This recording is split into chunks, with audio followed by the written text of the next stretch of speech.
ओम शांति शांति शांति। रूपम दृश्यम लोचनम दृक् तदृश्यम दृक् मानसम दृष्ट्याधीनतयः साक्षी दृगेव न तु दृश्यते। नीलपीतस्थूलसूक्ष्म ह्रस्वदीर्घादिभेदतः नानाविधानि रूपाणि पश्येल्लोचनमेकधा। आन्ध्यमान्ध्यपटुत्वेषु नेत्रधर्मेषु चैकधा। सङ्कल्पयेन् मनः श्रोत्रस्वगादौ योज्यतामिदम्।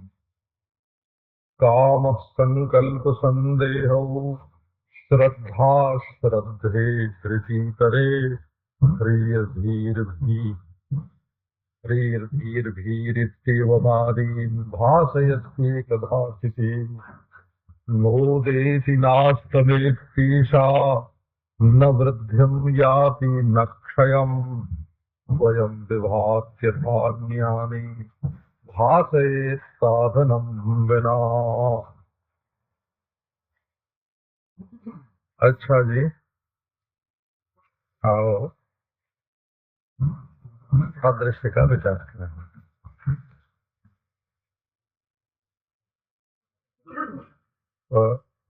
पहले तो मामूली आदमी को ये मालूम नहीं पड़ता है कि दृष्टा दृश्य का विचार करने से फायदा क्या है, लाभ क्या है। अब मनुष्य की मनोवृत्ति जब तक बानीय की होती है तब तक वो लाभ देखे बिना, प्रयोजन देखे बिना किसी काम में प्रवृत्त नहीं होता। प्रयोजन मनुद्देश्य न मंदों पे प्रवर्तते।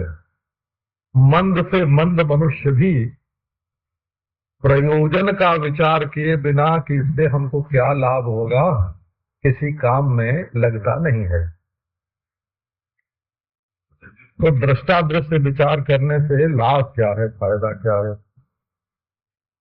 श्रुति में भी लाभ शब्द का प्रयोग होता है। आत्मलाभात् न परम विद्यते। आत्मा के लाभ से बढ़ करके दूसरा कोई लाभ नहीं है। अरे भाई, तुम तो अपने को ही खो बैठे हो।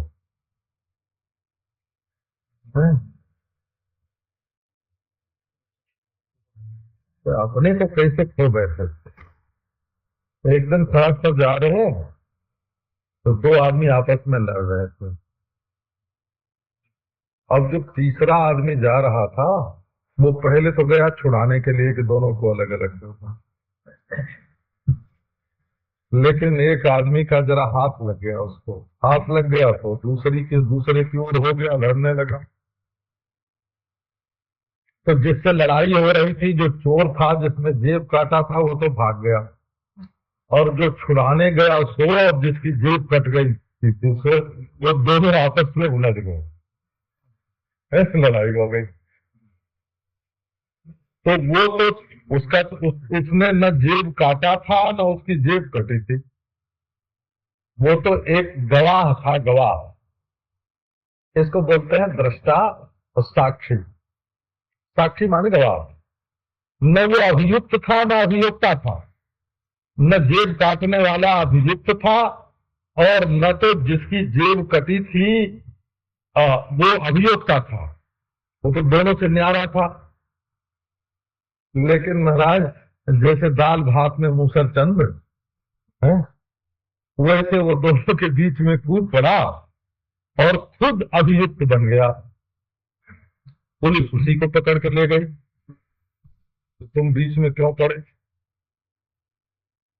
तो ऐसे ये जो संसार का व्यवहार हो रहा है, इसमें जो गवाह है, जो साक्षी है, वो जब कूद पड़ता है और अपने को पक्षी प्रतिपक्षी बना लेता है, झूठ मूठ है तो देखने वाला, और बन जाता है कर्ता, बन जाता है भोक्ता। हाय हाय, हमारी जेब कट गई और इतने रुपए चले गए हैं। तो हाय हाय हम तो झूठा ही दोष लगा रहे हैं। तो ये आप समझो कि दृष्टा साक्षी होने का अभिप्राय ये है कि दुनिया में जितने झगड़े हो रहे हैं, कोई लड़ रहे हैं, कोई लाड़ कर रहे हैं, यही तो है ना। तो लड़ने वाले भी फंस गए और लाड़ करने वाले भी फंस गए। हाँ।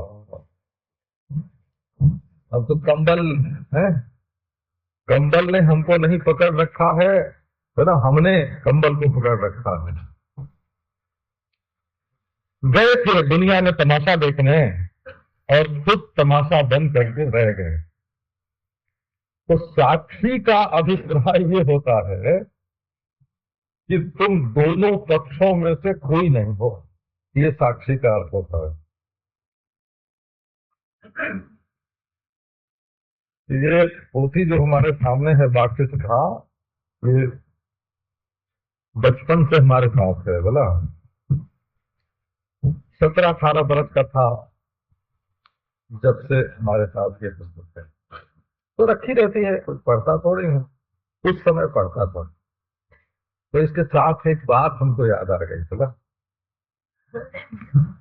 पहले हमसे लोग पूछा करते थे कि जब ये आंख से दुनिया दिखती है, नाक से सूंघी जाती है, जीभ से स्वाद आता है, सब इंद्रियों से मालूम पड़ती है, तो ये सच्ची क्यों नहीं है? प्रमाण प्रतिपन्न ये सृष्टि है ना, कान से, त्वचा से, आंख से, जीभ से, नाक से, मन से, दिल से, दिमाग से ये सृष्टि मालूम पड़ती है, तो ये सच्ची क्यों नहीं? और इसका इस किताब के साथ ये संबंध है कि जब मैं पढ़ता था, जब मैंने ये बात याद कर रखी थी, अपने दिमाग में जमा रखी थी, बोला ये 40 बरस पहले की बात है। तो क्या जमा रखी थी कि हम लोगों को ये जवाब देते हैं कि ये जो तुम्हें दुनिया दीख पड़ती है, वो दुनिया से दीख पड़ती है कि बिना दुनिया के देख पड़ती है? माने तुम्हारी आंख, तुम्हारी त्वचा, तुम्हारा कान, तुम्हारी नाक, तुम्हारी जीभ, तुम्हारा मन, ये भी संसार ही है कि ये संसार नहीं है? तुम कहते हो हमको इंद्रियों से और अंतःकरण से सृष्टि दिखती है, तो तुम सृष्टि किसको कहते हो? अंतःकरण सृष्टि है कि नहीं? आंख सृष्टि है कि नहीं? कान सृष्टि है कि नहीं? तो बोलते भाई सृष्टि तो ये भी है। तो मैं कहता सृष्टि से ही तो सृष्टि दिखती है, सृष्टि से ही तो सृष्टि दिखती है। तुम सृष्टि के बारे में कोई ऐसा प्रमाण बताओ जो सृष्टि न हो। है चोर का गवाह चोर, चोर चोर मौसेरा भाई। तो सृष्टि के अस्तित्व के बारे में सृष्टि की गवाही नहीं चल सकती।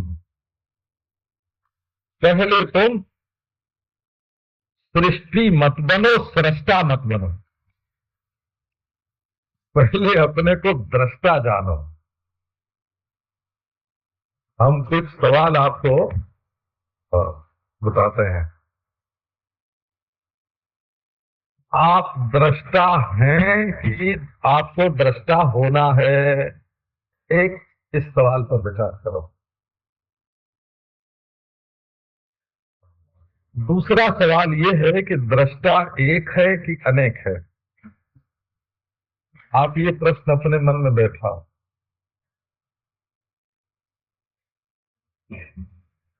तीसरा प्रश्न ये बैठाओ कि आप जब व्यवहार करते हैं तो अंतःकरण इंद्रिय देह से एक हो जाते हैं कि नहीं हो जाते हैं?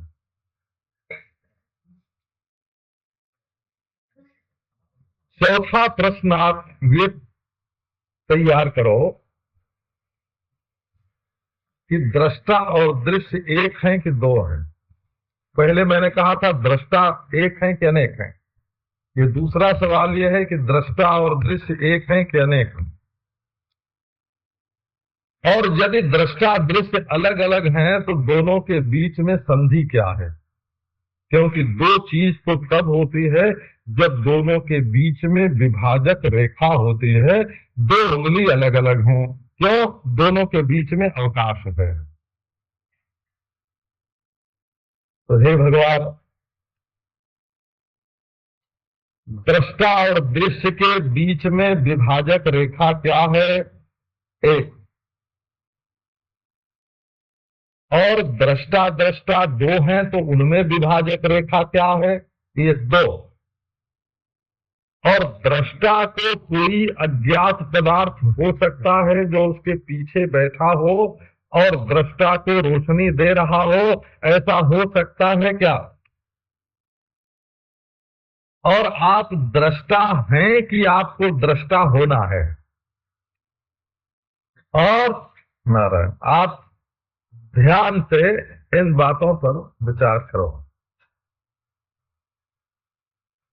ये जो लोग 3 मिनट में समाधि लगवा देते हैं, हम कहते हैं हम 1 सेकंड में आपका अज्ञान मिटाते हैं।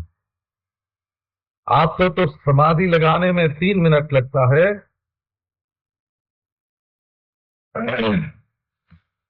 ये जो आपको मालूम पड़ता है कि परमात्मा हमको अप्राप्त है, ये जो मालूम पड़ता है कि अद्वैत नहीं है, द्वैत है, ये जो मालूम पड़ता है कि आपका आत्मा जो है ये पापी पुण्यात्मा सुखी दुखी है, ये सब अज्ञान के खेल हैं। और अज्ञान मिट जाए, एक सेकेंड नहीं लगता है। जिस सेकेंड में ज्ञान होता है, ज्ञान का होना और अज्ञान का मिटना, इसमें 2 काल नहीं है, एक ही काल है, बल्कि काल ही मिट जाता है। ऐसा है ज्ञान।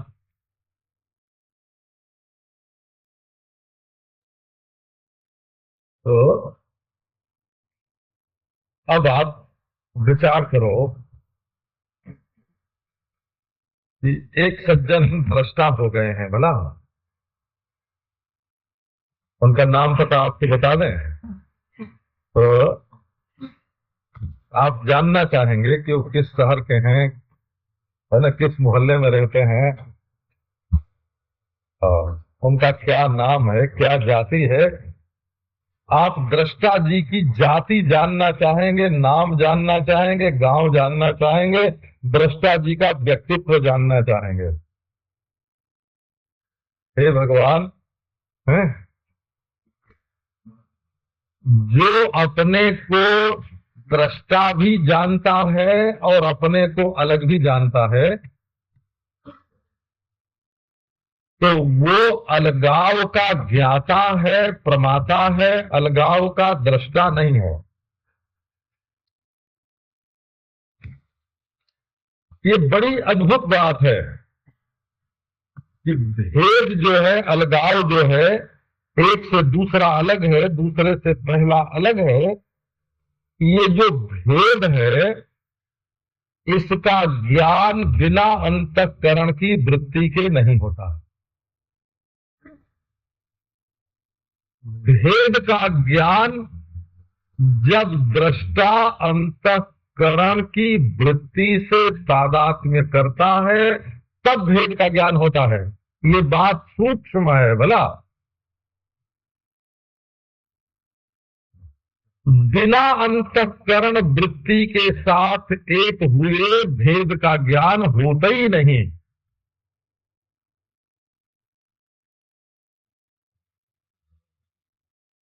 तो नारायण, जो दृष्टा जी ऐसा अनुभव करते हैं कि मेरी समाधि लगती है, आप सोचो वो दृष्टा हैं कि नहीं है? देखो, इसका उत्तर है कि वो नहीं है। क्यों नहीं है?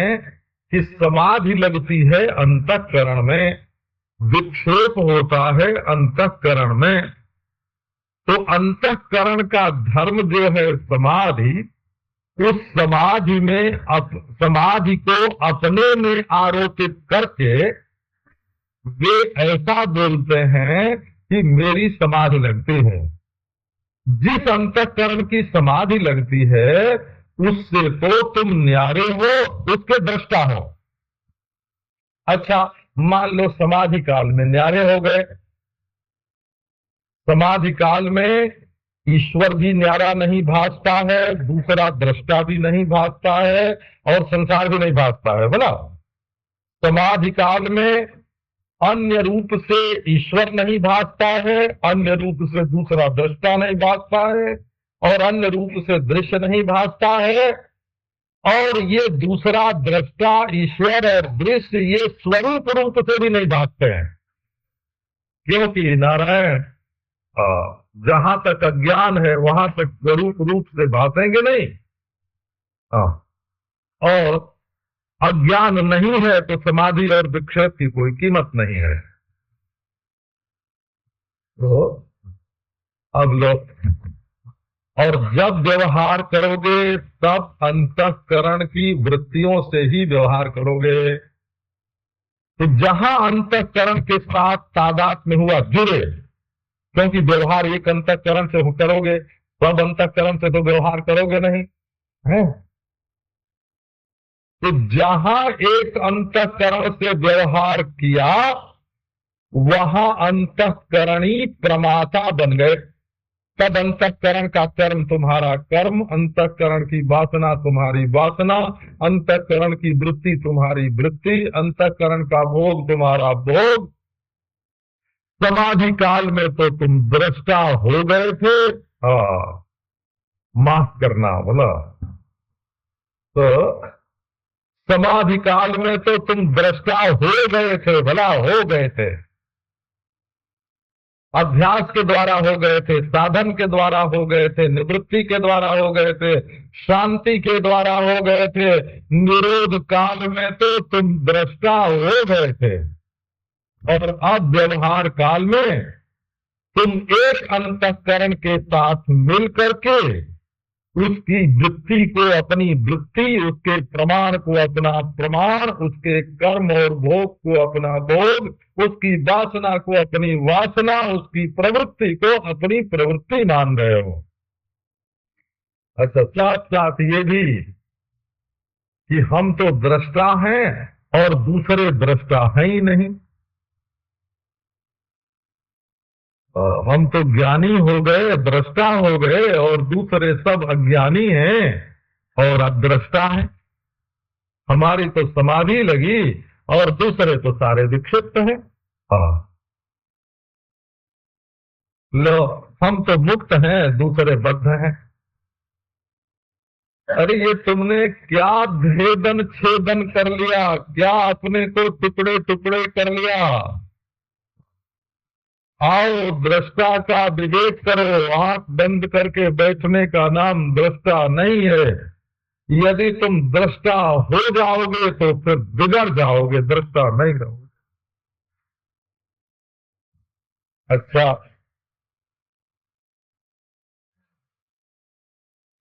तो यदि तुम दृष्टा हो तो अपने को दृष्टा कैसे जानते हो, ये एक सवाल है। बोले हम अपने को दृश्य से अलग करके दृष्टा जानते हैं। हम पांचों विषयों के दृष्टा हैं, हम पांचों विषयों के अभाव के दृष्टा हैं, हम पांचों कर्मेंद्रियों के दृष्टा हैं, उनके पांचों कर्मों के दृष्टा हैं, हम मन की पांचों वृत्तियों के दृष्टा हैं, और कर्मेंद्रिय विषय, कर्मेंद्रिय, ज्ञानेंद्रिय और वृत्ति, इनके अभाव के भी दृष्टा हैं। तो बहुत बढ़िया, तुम्हारे मुंह में घी शक्कर, दृष्टा को तुम सबके हो। लेकिन तुमने जाना दृश्य को जाना कि दृष्टा को जाना? सवाल तो ये है। जो जाना गया सो तो दृष्टा नहीं, है। और जिसको तुमने जाना वो तो दृष्टा नहीं, जाना तुमने दृश्य को, तो दृष्टा को कहाँ जाना। सवाल तो ये है कि तुमने दृश्य को जाना तो दृष्टा को कहाँ जाना। चलता है सामानाधिकरण और वैयधिकरण। एक ही आधार में दो चीज का होना सामानाधिकरण है। जैसे एक बर्तन में, है ना, दूध और पानी दोनों मिला के रख दें तो समान अधिकरण में एक ही बर्तन में दूध और पानी दोनों मिले हुए रखे हैं, और इसको सामानाधिकरण बोलते हैं। और एक होता है वैयधिकरण, बोला एक बर्तन में आग और पानी दोनों को नहीं रख सकते। अब आप देखो कि दृष्टा की जो सत्ता है, दृष्टा अपने स्वरूप में स्थित है और अंतःकरण दृश्य में कल्पित है। कल्पित दृश्य में अंतःकरण भास रहा है, तो अंतःकरण की प्रातिभाषिक सत्ता है और दृष्टा की पारमार्थिक सत्ता है। तो प्रातिभाषिक सत्ता वाली वस्तु पारमार्थिक सत्ता का कोई विरोध नहीं कर सकती। आपस में समसत्ता होती है तब विरोध होता है, और आपस में विषम सत्ता होती है तब विरोध नहीं होता। जैसे व्यवहार में आग लगे और तुम कहो कि सपने में तो मैंने देखा है गंगा जी बह रही थी, तब सपने के पानी से जागते की आग नहीं बुझ सकती, और जागते के पानी से सपने की प्यास नहीं बुझ सकती, चाहे जितने भी घड़े रखे हों। इसी माने इसको बोलते हैं कि जहां समसत्ता तत्व होता है, जागते की आग जागते के पानी से बुझेगी और सपने की आग सपने के पानी से बुझेगी। सपने के पानी से जागते की आग नहीं बुझेगी और जागते के पानी से सपने की आग नहीं बुझेगी। तो दृष्टा जो है वो तो देश काल वस्तु का दृष्टा है, देश काल वस्तु का अधिकरण है, देश काल वस्तु के अभाव का भी अधिकरण है। ऐसी स्थिति में एक देश में, एक काल में, एक आकार में प्रतीत होने वाला अंतःकरण दृष्टा का विरोधी नहीं हो सकता, दृष्टा का समसत्ताक नहीं है अंतःकरण। इसका अर्थ यह है कि अंतःकरण दुनिया में खेल रहा है और ज्ञान स्वरूप तुम जो हो वो अंतःकरण से बिल्कुल निराले हो। अत्यंत स्वातंत्र का बर्तन, कल मैंने आपको सुनाया था, आपके ध्यान में बात आई हो नहीं आई हो, तो आप पहली बात यह है कि ये विचार करें कि आप दृष्टा हैं कि आपको दृष्टा होना है। तो दृष्टा बन के बैठ जाओ। तो जब आप बन के बैठे तो ये बनावटी दृष्टा झूठा हुआ।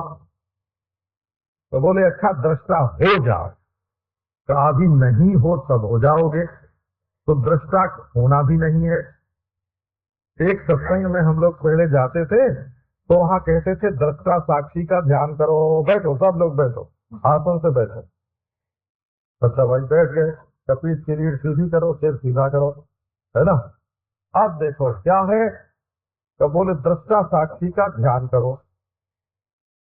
तो जिसका ध्यान किया जाएगा वो दृष्टा होगा, साक्षी होगा, है। जो ध्यान करने वाले का अपना आपा है वो साक्षी दृष्टा होता है, जिसका ध्यान किया जाता है वो साक्षी दृष्टा नहीं होता है। तो बोले दृष्टा साक्षी का ध्यान करो। तो क्या दृष्टा साक्षी का ध्यान करें। अब महाराज उनके हजारों अनुयायी थे, उनके पीछे पीछे चलते थे। आपको तो हंसी आती है ये सुन के कि दृष्टा और साक्षी का ध्यान करो, और उनके यहाँ तो हजारों आदमी दृष्टा साक्षी का ध्यान किया करते थे। तो बात यह है कि जब तक दुनिया में नासमझ रहेंगे तब तक उनको भटकाने वाले लोग भी रहेंगे। असल में इस दृष्टा साक्षी की बात केवल इतनी है कि आप इंद्रियों को मेरी मानकर, मन को मेरी मानकर, बुद्धि को मेरी मानकर, है ना, चित्त वृत्ति को मेरी मानकर उसके विक्षेप या समाधि से अपने को दुखी और सुखी मानते हो। दृष्टा कहने का अभिप्राय ये है कि उसके समाधि से तुम्हारी, चित्त की समाधि से तुम्हारी समाधि नहीं लगते, मन की चंचलता से तुम चंचल नहीं होते, और बुद्धि के ऊहापोह से तुम में कोई ऊहापोह, उधेड़ बुन, है ना, तुम्हारे अंदर कोई उधेड़ बुन नहीं आती। अंतःकरण सोए तब भी तुम, जागे तब भी तुम, सपना देखे तब भी तुम, व्यवहार करे तब भी तुम, और व्यवहार से मुक्त हो तब भी तुम। तुम्हारी जो सत्ता है वो अखंड है, तुम्हारी जो दृष्टि है वो अखंड है। अंतःकरण के धर्म को अपने में आरोपित करके साधक लोग बहुत दुखी होते हैं। जैसे जमीन को अपना मान करके राजा लोग दुखी होते हैं कि नहीं, और पैसे को अपना मान करके सेठ लोग दुखी होते हैं। न जमीन राजा की और न पैसा सेठ का।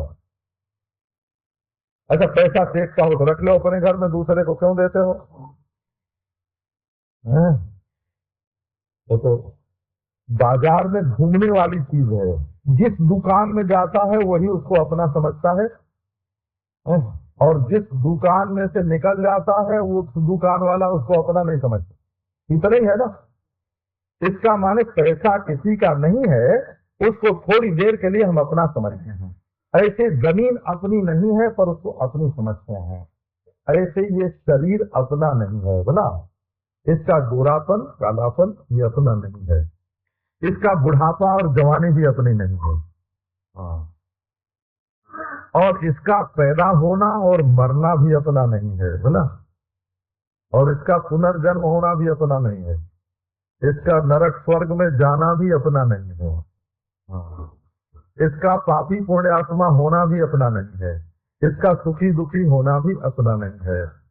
तो ये शरीर और अंतःकरण के धर्म को अपने में अध्यस्त करके, अपने में आरोपित करके हम इनके साथ एक में हो जाते हैं, लथपथ हो जाते हैं, और इनसे जो, अच्छा, इनके जो हम दृष्टा हैं इस बात को नहीं समझते। अब इसमें बात क्या है कि अच्छा, जितने देह उतने दृष्टा, जितने अंतःकरण उतने दृष्टा। तो देह तो अलग अलग है, अंतःकरण तो अलग अलग है। अच्छा देखो, एक कंगन टूट जाए तो क्या सोना टूट गया कि कंगन की शकल टूट गई? एक नहरनी टूट गई तो लोहा टूट गया कि नहरना टूट गया?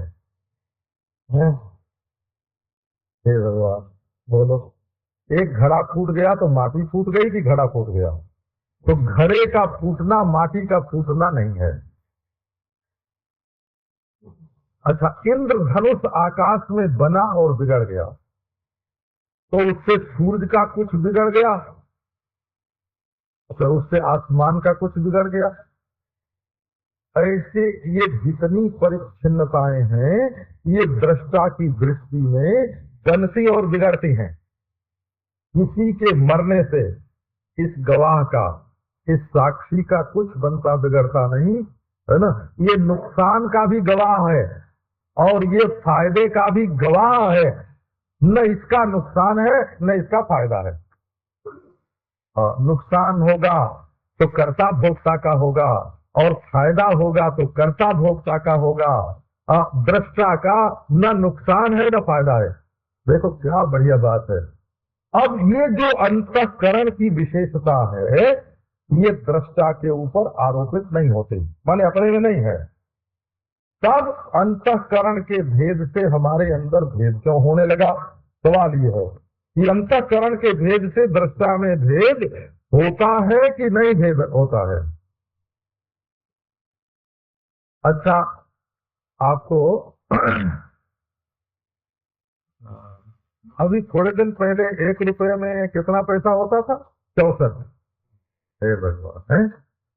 और अब रुपए में 100 पैसे होते हैं, तो असल में बताओ रुपया कितने पैसे का होता है? बताओ, 64 पैसा असली कि 100 पैसा असली?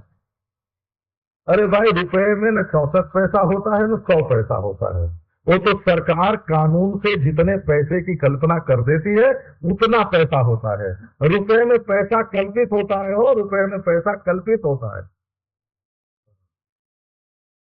क्या बताओ कि जैसे रुपए में पैसा कल्पित है। अच्छा, आप घंटे की बात बताओ, है?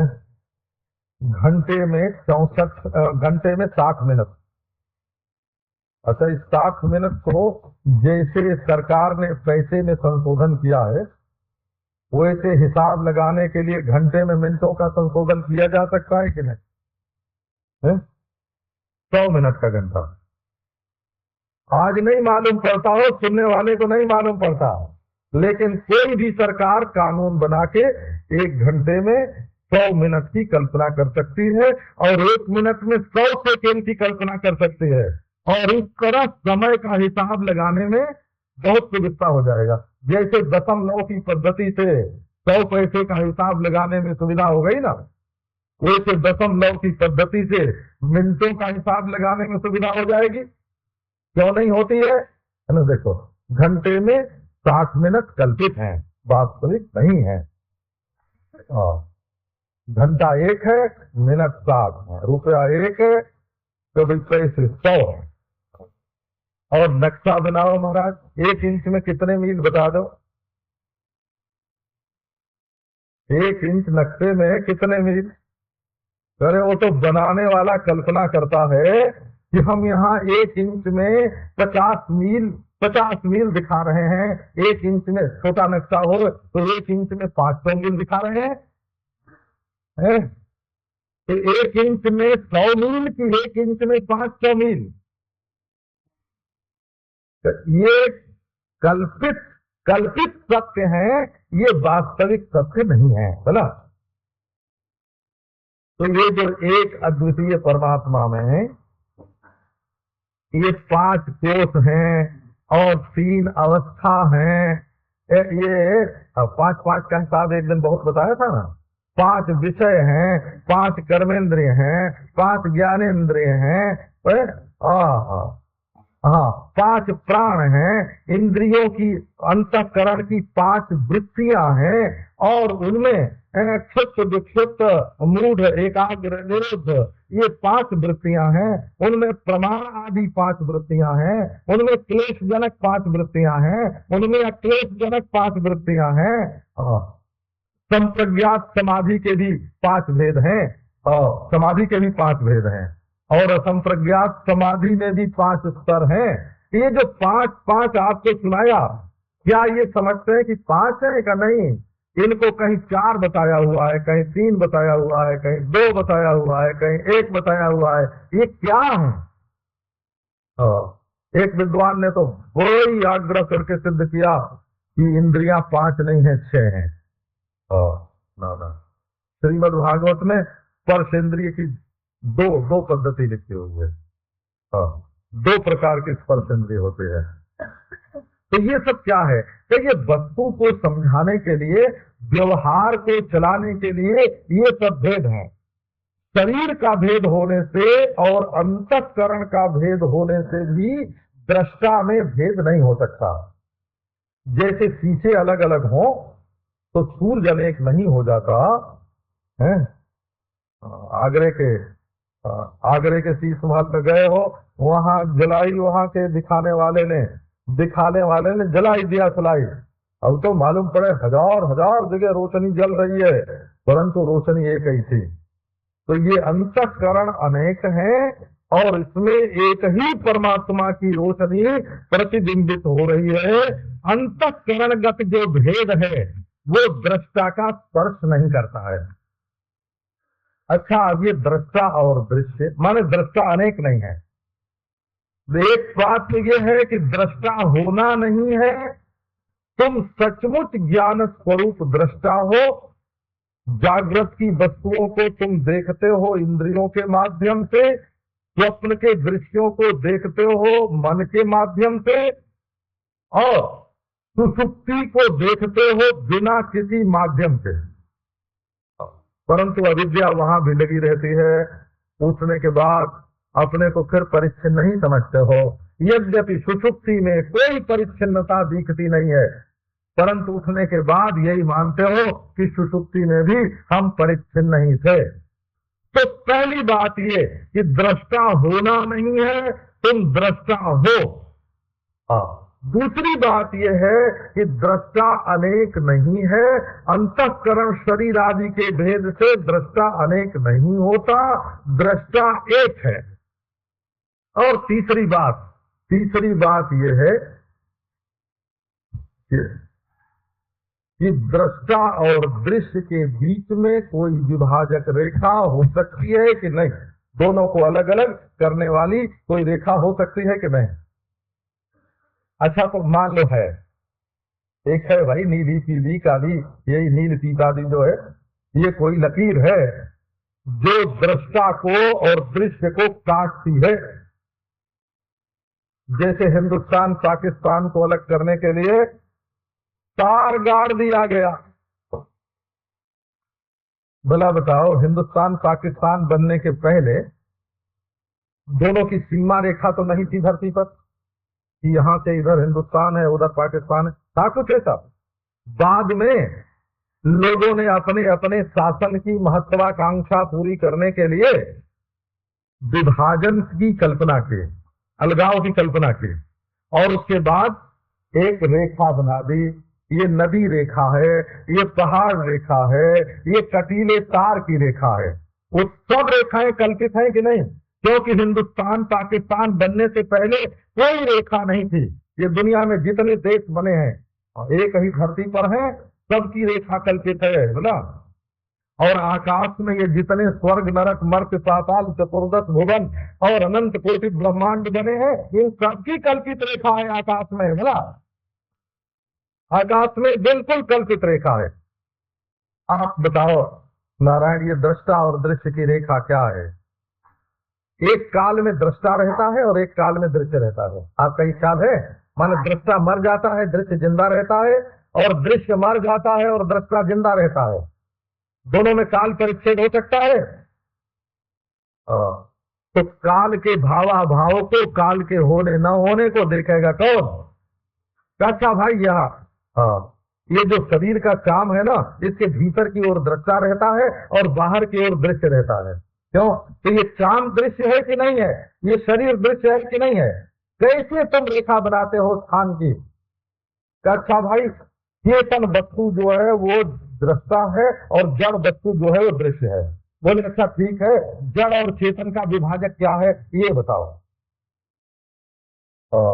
श्री उड़िया बाबा जी महाराज से हम लोगों ने पूछा, महाराज जड़ और चेतन को अलग अलग करने वाली चीज क्या है?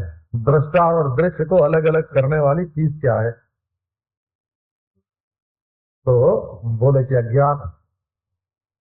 बोले अज्ञान माने क्या होता है? अज्ञान माने ये होता है कि दृष्टा जो है वो देश काल वस्तु के परिच्छेद से रहित है, माने परिच्छेद के अत्यंताभाव का अधिकरण। तो जो चीज जिसकी अत्यंताभाव का अधिकरण होती है, उसमें वो वस्तु मिथ्या होती है। तो दृष्टा के स्वरूप को न जानने के कारण जो दृश्यमान देश काल वस्तु को हम सत्य समझते हैं, ये जो भ्रांति है देश काल वस्तु को सत्य समझना और दृष्टा के अपरिच्छिन्न परिच्छेदात्यंताभावोपलक्षित स्वरूप को न जानना, ये न जानना ही दृष्टा और दृश्य की विभाजक रेखा है। अज्ञान के सिवाय दृष्टा और दृश्य की विभाजक रेखा कुछ नहीं है, अर्थात आत्मा के सिवाय दूसरी कोई वस्तु नहीं है। अच्छा लो, अभी एक सवाल और उठाते हैं कि अच्छा भाई, हम तो हमारे दो दृष्टा नहीं, हमारे कोई भाई नहीं है और हमारे कोई नौकर या बेटा नहीं है। न तस्य कार्यम करणं च श्रूयते। आत्मा का कोई कार्य नहीं है, आत्मा का कोई करण नहीं है, आत्मा के कोई आश्रित नहीं है। अब ये कहो कि भाई ये तो ठीक है कि हमारे सामने भी कोई नहीं है दृश्य और हमारे बगल में कोई नहीं है दृष्टा, माने दो दृष्टा भी नहीं है, और दृष्टा और दृश्य, हम और दृश्य ये दो नहीं है, परंतु शायद कोई हमारे पीछे होए और जिसको हम न देख रहे हों। क्यों भाई, किसी को पीछे जब तुम बनाते हो और अपने से अलग बनाते हो तो अज्ञान से बनाते हो कि नहीं? हम तो उसको नहीं जानते हैं, हम तो उसको नहीं देखते हैं, लेकिन वो शायद हमको देख रहा हो। तो ये अज्ञान में ही ये सृष्टि बनती है कि नहीं बनती है? ये दृष्टि बिल्कुल अज्ञान में बनती है। तो देखो, एक बात यह है कि दृष्टा आपको होना नहीं है, आप सचमुच ज्ञान स्वरूप दृष्टा है। आपका अस्तित्व ही ज्ञान स्वरूप है, एक बात। दूसरी बात यह है कि दृष्टा कोई दूसरा नहीं है। तीसरा यह है कि दृष्टा और दृश्य में जो विभाजक रेखा है तो मिथ्या है, और जहां विभाजक रेखा नहीं होती वहां द्वैत नहीं होता। तो दृश्य से दृष्टा अलग है, परंतु दृष्टा से दृश्य अलग नहीं है। मिनट से घंटा न्यारा है, परंतु घंटे से मिनट न्यारा नहीं है। नए पैसे से रुपया अलग है, परंतु रुपए से नया पैसा अलग नहीं है। दृश्य से दृष्टा न्यारा है, परंतु दृष्टा से दृश्य न्यारा नहीं है। तो बोले दृष्टा के जो पीछे, तो वो भी दृष्टा अपने स्वरूप को न जान करके ही अपने लिए पीछे की कल्पना करता है। ये आगे पीछे की कल्पना तो दृश्य में होती है, अपने स्वरूप में आगे पीछे की कल्पना नहीं होती।